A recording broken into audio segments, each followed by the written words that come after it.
attended Berlin University briefly before he was conscripted into the German army, where he fought during World War I.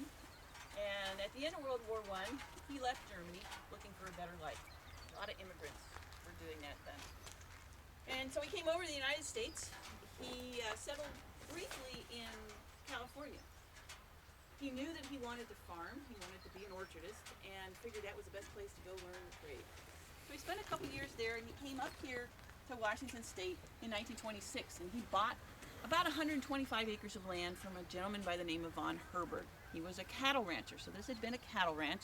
It was known as Riverlands. All of the structures were already here for the most part. I think Bruggeman added some storage space and some processing space, but the home and this structure behind or in front of us was built probably about 1921. This is the original home that was located to the west here. It was torn down probably around 1974. Nobody's quite sure why, but I think somebody very quickly realized that tearing it down was a bad idea and that we should at least save this. I mean, this is a pretty significant structure. This is all that remains of a homestead. Yeah. Right here, if you look at the stone in the chimney here, you can see 1921. We've got a visitor.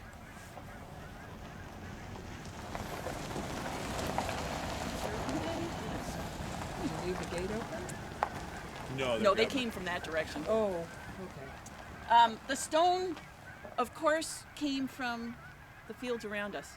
Those Ice Age floods deposited all of these stones. And so in order for Bruggeman to farm or plant, he had to clear rock. And so that's what they did with the rocks. The foundations that you see over here are the barn, and the silo is back there. It's kind of hard to see, but you can get an idea that that's a round foundation way in the back. So that's the silo.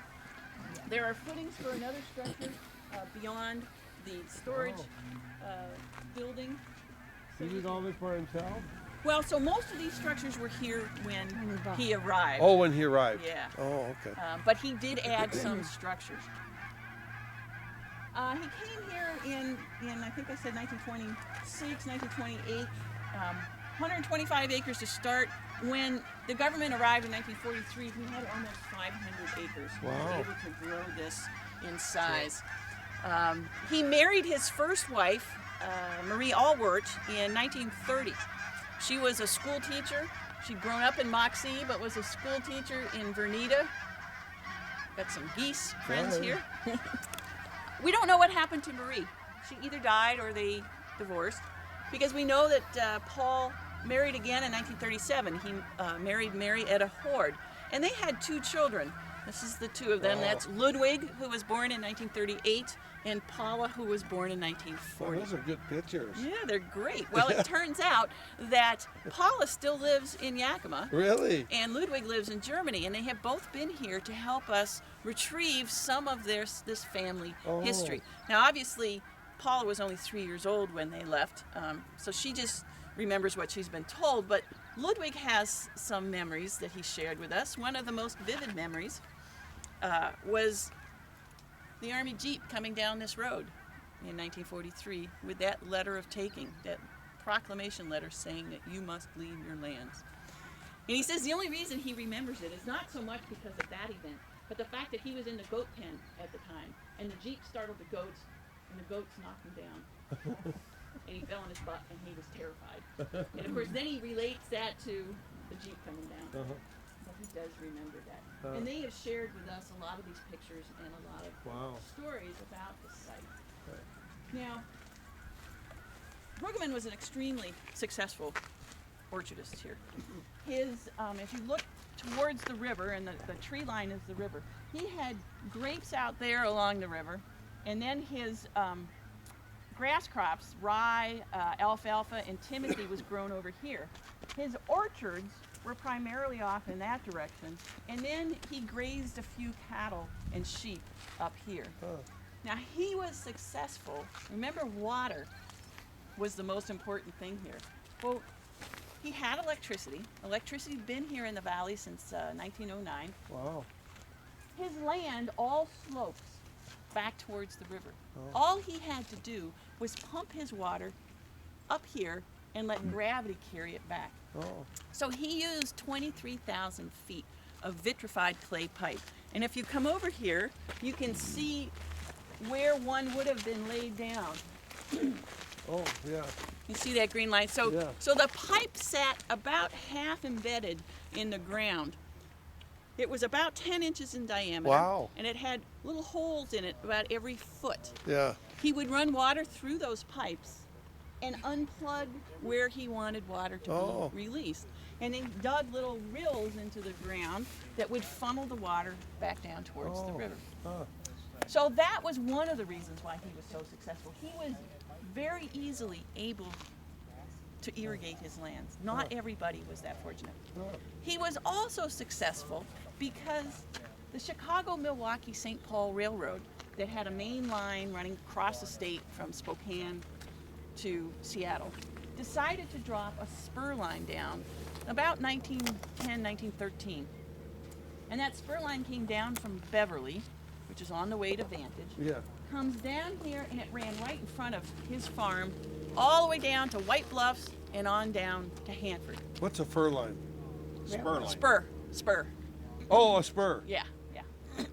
So prior to 1913, orchardists and farmers who wanted to ship their produce to market either went down the river by ship, meaning they could use Portland and San Francisco primarily as destinations, or they transported their food overland. Well, a lot of the fruits grown here were soft fruit, apricots and peaches, and they didn't ship well overland. The roads were pretty bad, Oh. and by the time you got to where you were going, you pretty much had mush. What this spur line from the Chicago-Milwaukee-St. Paul Railroad did was it allowed orchardists here to harvest their fruits on a Thursday, let's say, and on Friday, they'd have those fruits to the West Coast market, Yeah. Puget Sound area. Faster than today. Faster than today, yeah. So this spur line operated every day during harvest time.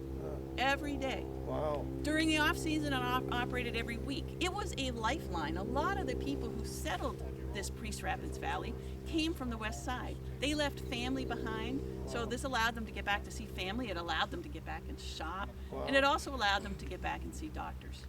So those are the two primary reasons Bruggeman was so successful. Do you think they'll ever restore this? You know, they'll probably stabilize it. It may get restored to the point where people could at least, look inside, Yeah. but it'll never be fully restored. Well, yeah. It's too far gone. So we're going to walk around, and I want you to pay particular attention to the chimneys. The chimney has a face, unique face of the chimney. And it's this first one I'll give it away for you. The large pale gray stone that's rectangular is the forehead. And beneath the forehead is a long, narrow rock. That's the nose. And then it looks like he's kind of got a fluffy mustache and a mouth. And so you'll see a face like that on every side of the chimney. Oh, wow. Now before we pass here too, take a look at the stonework. This front part of the building was the cookhouse.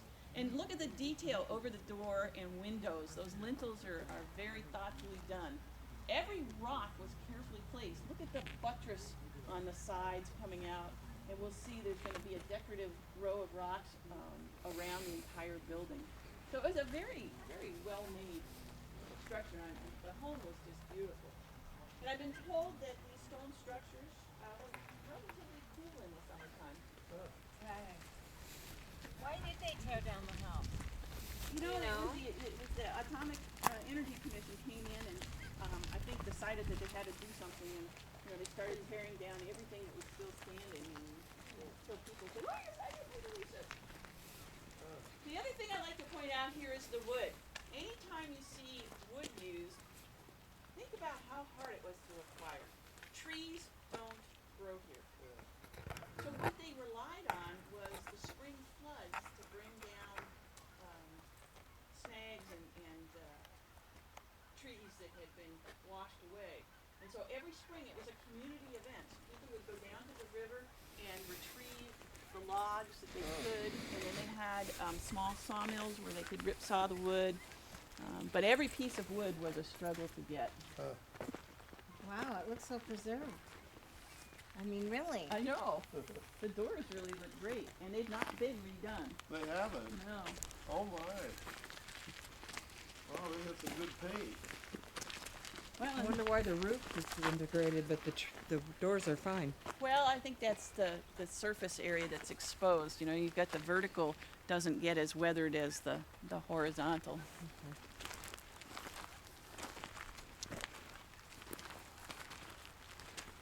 Quite a building out here. Yep. He's said to have hired more than 100 people during harvest time.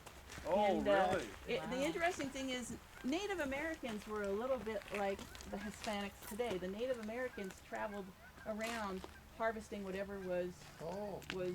ripe. And so he hired a number of Native Americans. The Native Americans would come here and, you know, harvest the fruit, and then they would go harvest hops somewhere. You know, Wow. so they just moved around. He also employed indentured servants. He brought people over. You know, he felt like he had been so fortunate and so successful. He paid to bring fellow Germans over, Oh. and they would work here until they paid off their debt to him, and then, you know, go make their own lives. So it was an interesting thing. Where did he Timothy go? is just a grass, Okay. so it's hay. Okay. Pardon? Where did he relocate? Yeah, so when the government came here in 1943, Bruggeman was still a young man. He was only in his 40s. And they relocated to Yakima, and he reestablished an orchard. It was a shadow of what he had here. It was only about 20 or 30 acres, but yeah, so he was a successful orchardist in Yakima. He died at the age of 89 in 1988, and his wife, who was quite a bit younger than he was, died in 2006. Wow. So, yeah. And like I said, his daughter Paula still lives there in Yakima. Wow. I guess his family had operated some sort of industrial site in Germany, and the son Ludwig went back there to operate the family business. So that's what he's doing now. Oh, wow. It looks like it's still a one-room building. It is. It is. They just built one-room houses, huh? Well, this was not a home. Oh, It this was wasn't likely a a home. storage shed Oh, of oh, some oh, sort. oh. Yeah. The home was over here, Oh. and it was huge. It was beautiful. Oh, okay. And it's what they don't know why they don't pour it down. No. So the cookhouse at the front had indoor plumbing. Oh, Let's go back and look Wow. at that picture. It had a windmill inside, really? and the windmill pumped the water out. Oh, I'll be darned. That's funny. There's remnants. If you look, you can't see, but if you look through that little window there, that's where the windmill was. When you look down and see where the pump had been. The windmill pump, pump run by the windmill.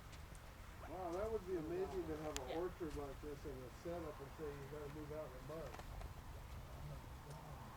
Yeah, they probably didn't pay hardly anything, did they?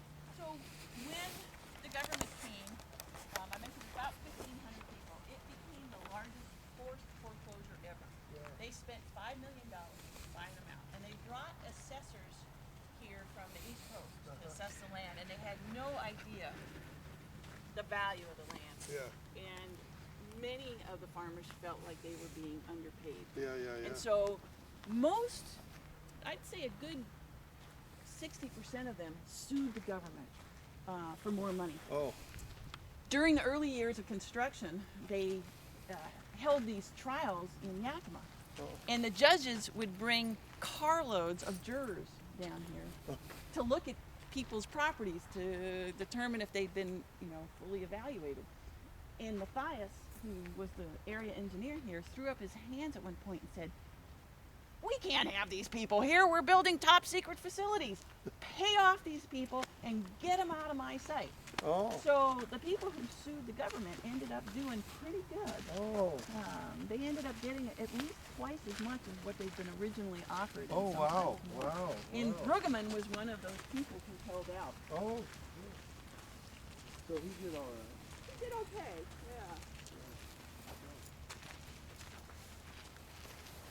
It's still hard though when you put all your everything into building up. Boy, the your place heart and and soul. then you have a month to get out. Yeah. It's hard to put value on that. So we're going to walk just a short distance down the road. I want to show you the remains of some of the wooden stave piping, irrigation piping that was used. In addition to the vitrified clay pipe, there was some of this wooden pipe as well.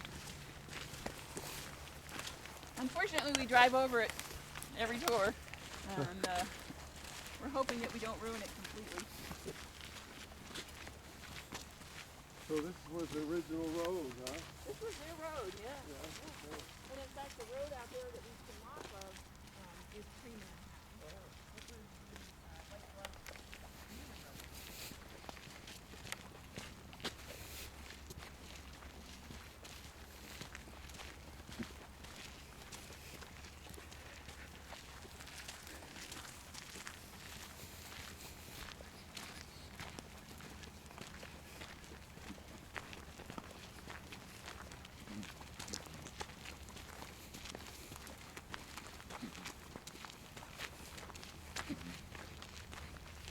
So this pipe was built like a line